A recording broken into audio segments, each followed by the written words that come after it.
নমস্কার, আমি doctor Soumen Chatterjee, ENT practice করি বহরমপুর অঞ্চলে।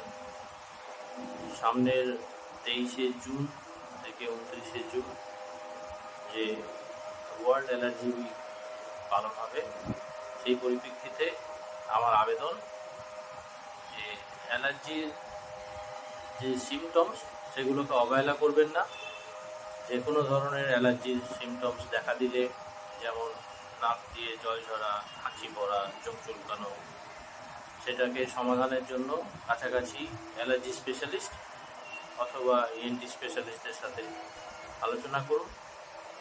এটাকে প্রতিহত করার চেষ্টা করুন এবং আপনার পরিবেশকে ক্লিন রাখুন, স্বচ্ছ রাখুন, যাতে এই ধরনের সিমটমস কম হয়। Let's stop allergy in any means. ধন্যবাদ।